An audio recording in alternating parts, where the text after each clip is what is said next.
Hello, welcome back to Snippets, Bits and Bobs, a new channel recently launched that provides an oasis of relaxation and calm with weekly themed collections of snippets or readings from various literary sources for you to be inspired by or evoke a memory or two as you slowly begin to relax.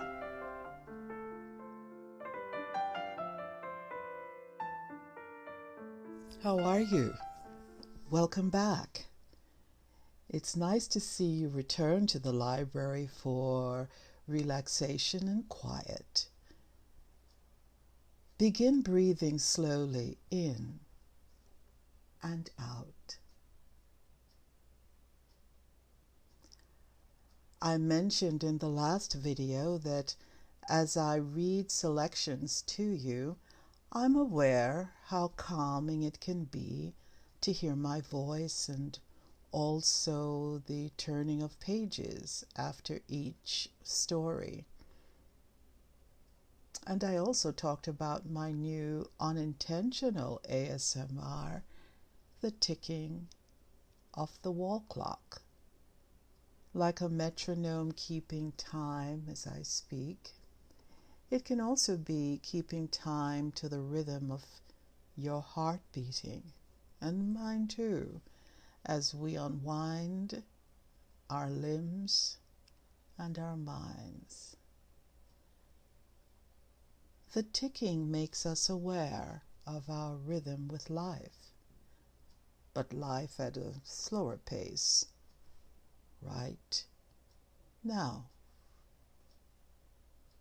And also to tell us we're still here above ground. And to know what ASMR is, if you don't know already, I've placed a definition in the description section. So let's move along.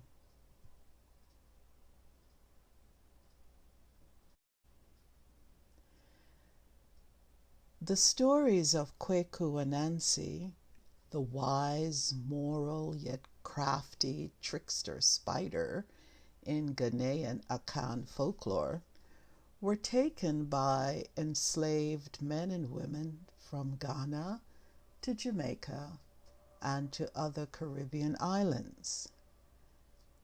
Anansi was an important character to generations of slaves as he demonstrated the ability of the weak and the downtrodden to use brains, wit, and cunning to triumph over the oppressor.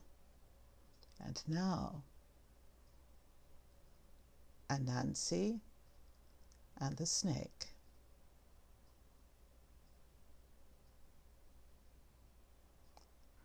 Tiger was the undisputed king of the forest. Tiger lilies were named after him. Tiger moths were named after him. And the stories of the forest were called tiger stories. Anansi was a nobody in the forest hierarchy. When the animals gathered together, they would ask idle questions like, "Who is the strongest animal?" or "Who is the bravest?"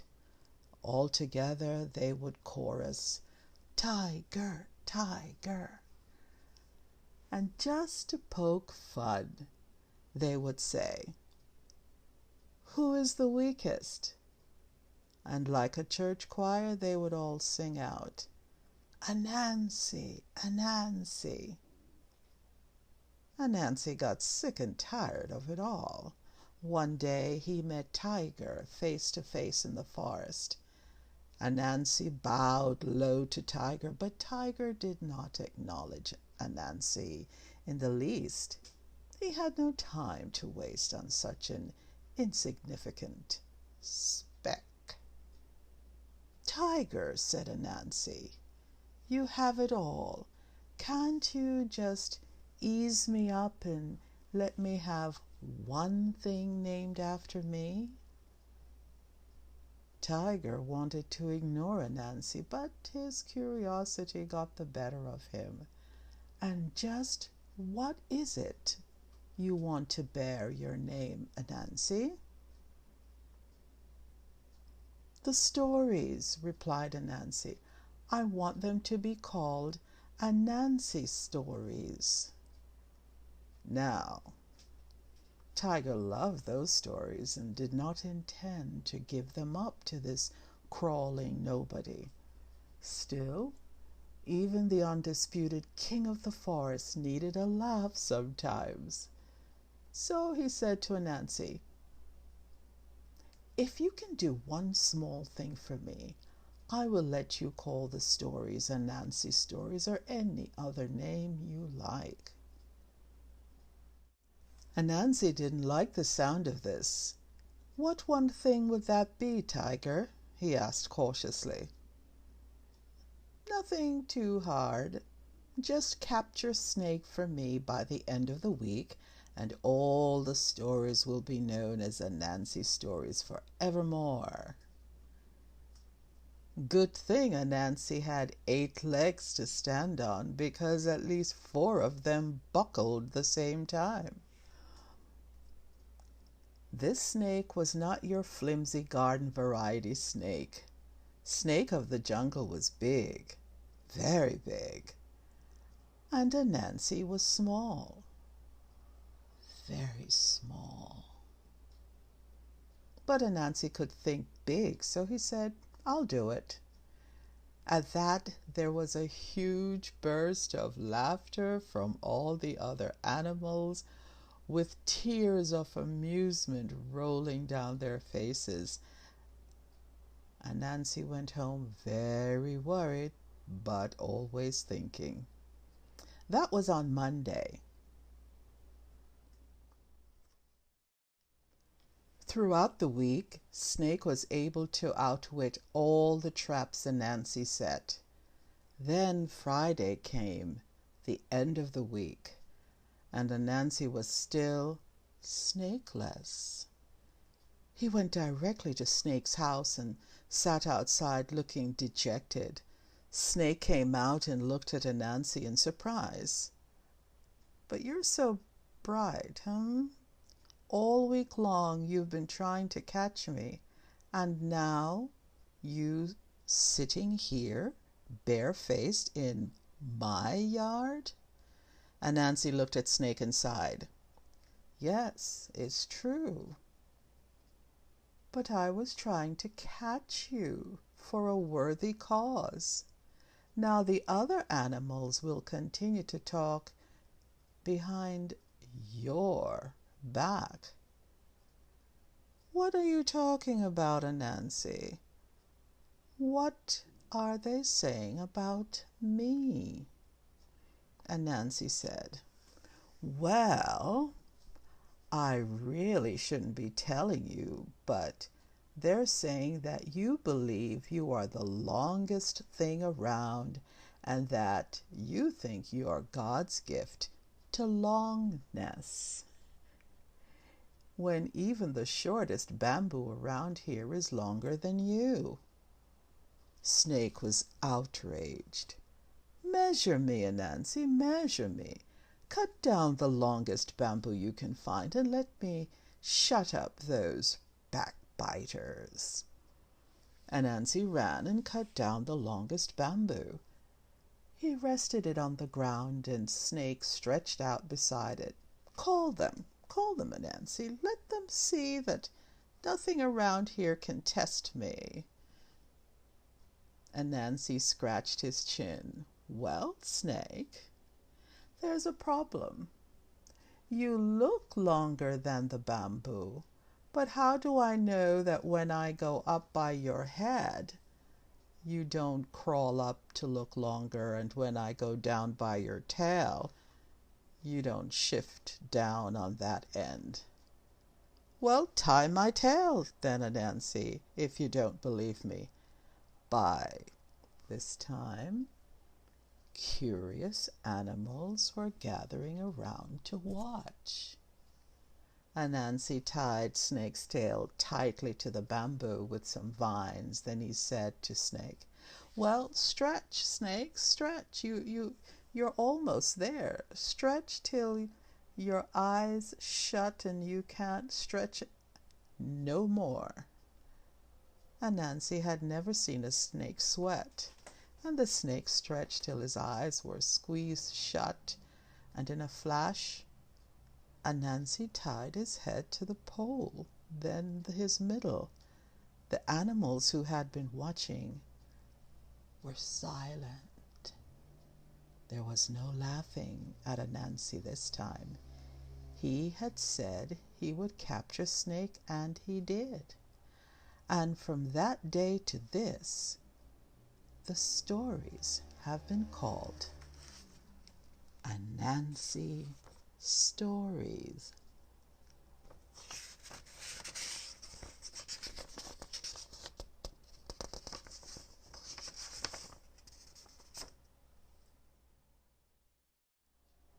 The Republic of the Philippines is an archipelago of islands in Southeast Asia. It has a significant level of biodiversity and supports a population of 100 people. So why does the Philippines have 7,000 islands? Well, that's what the next folktale is about. Why does the Philippines have 7,000 islands?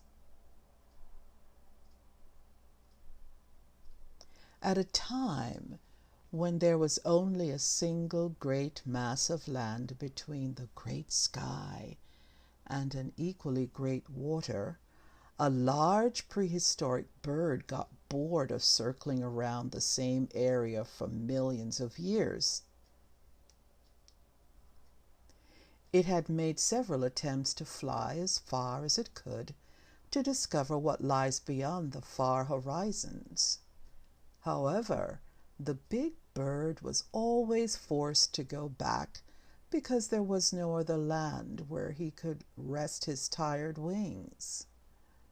One day the bird came up with a clever idea. The scheming bird told the water that the sky was irritated by the way the water keeps on copying the sky's hue. If it decides to don a blue color, then water also becomes blue.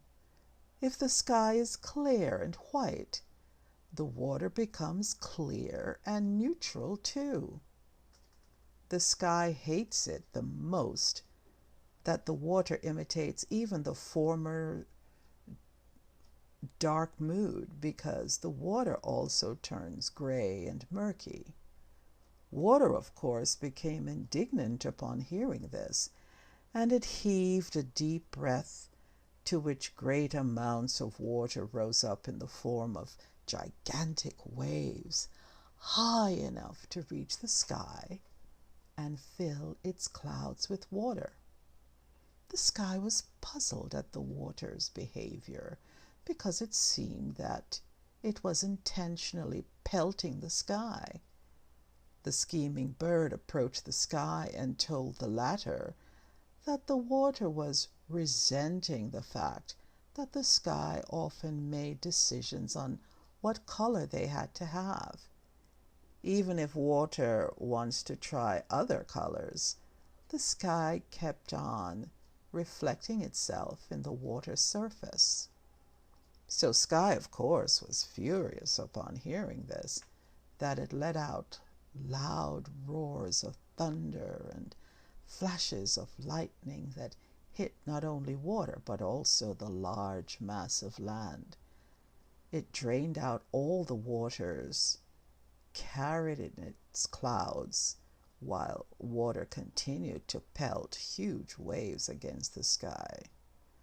And all these affected the great mass of land because it slowly softened and weakened as sky and water fought against each other's might. Soon enough, the great mass of land started to break into little pieces, much to the delight of the big bird. Sky and water saw what had happened, and as a result stopped fighting and tried with all their might to bring back the pieces of land together. It was too late, because there were about 7,000 pieces of land that were too far away from the mainland. The bird, of course, finally fulfilled his wish of traveling far and wide beyond the horizons.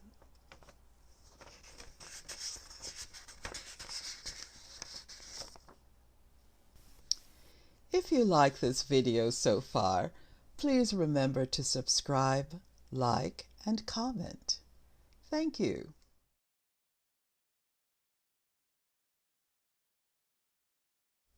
Let's continue.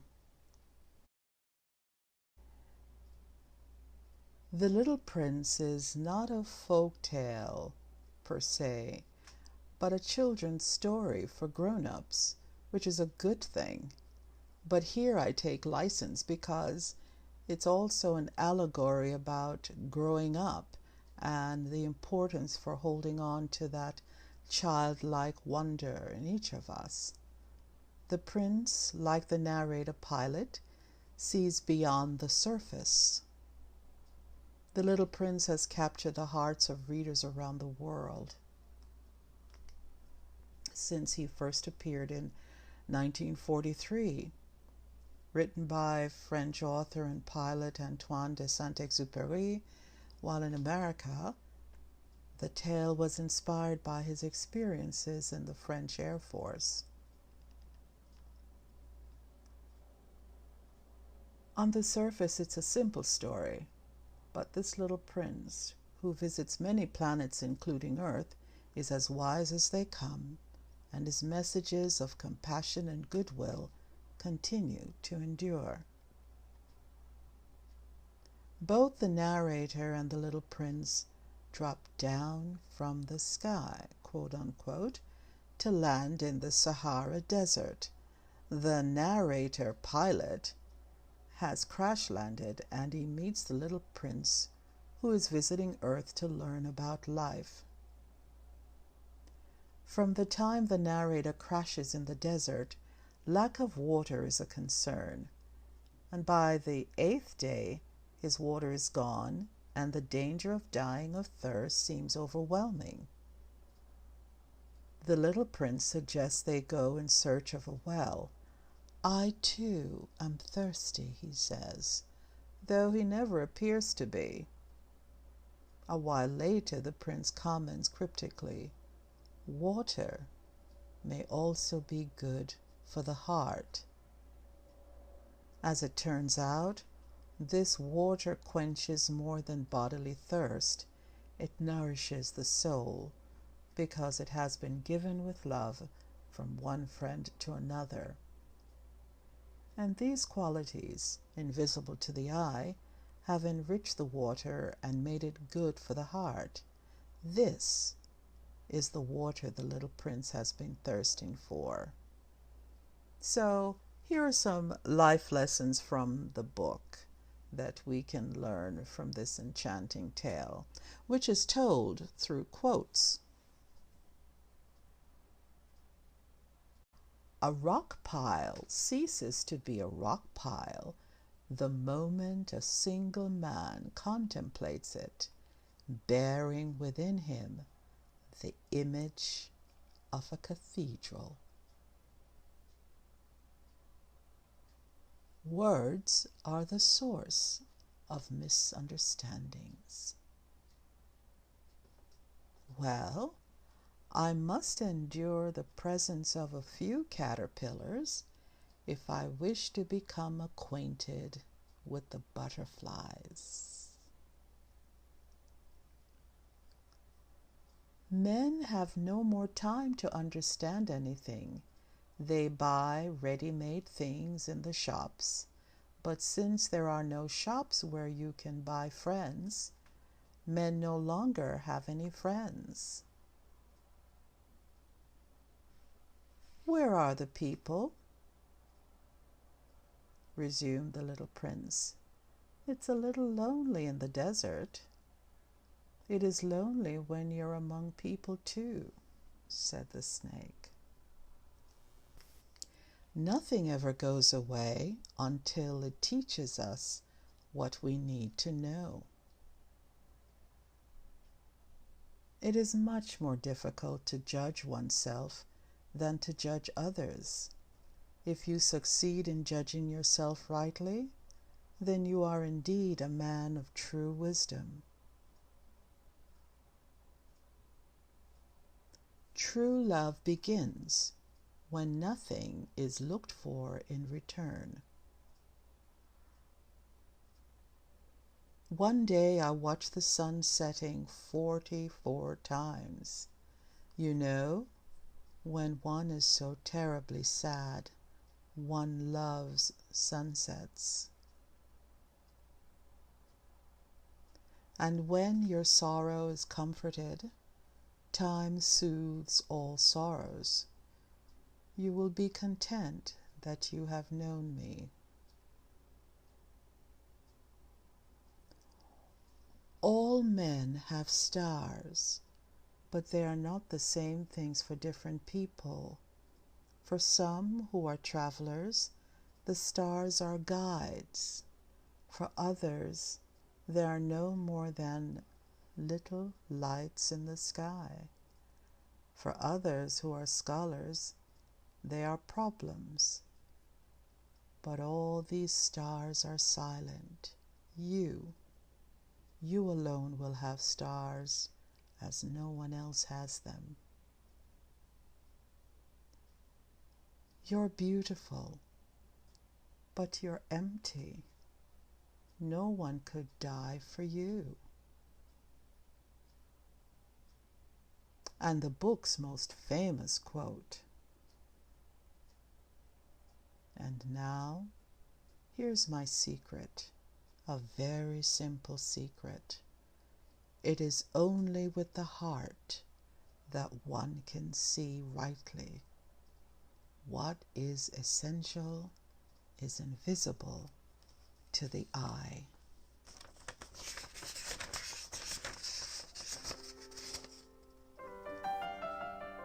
I'm so glad you could stop by today. Thank you for watching. If you like what you heard, please share this video. And welcome new subscribers. If you haven't already, I invite you to subscribe and hit the like button. Also, share your comments below about this video and tell me what topics would you want to hear in future videos. If you'd like to see recent videos of Snippets, Bits and Bobs, see the links in the description. Also, click on the bell icon on your right to get the latest videos when they are uploaded, usually each week on Tuesdays. I can't wait to share next week's theme with you. So, have a good week, and see you soon at Snippets, Bits and Bobs. Bye-bye.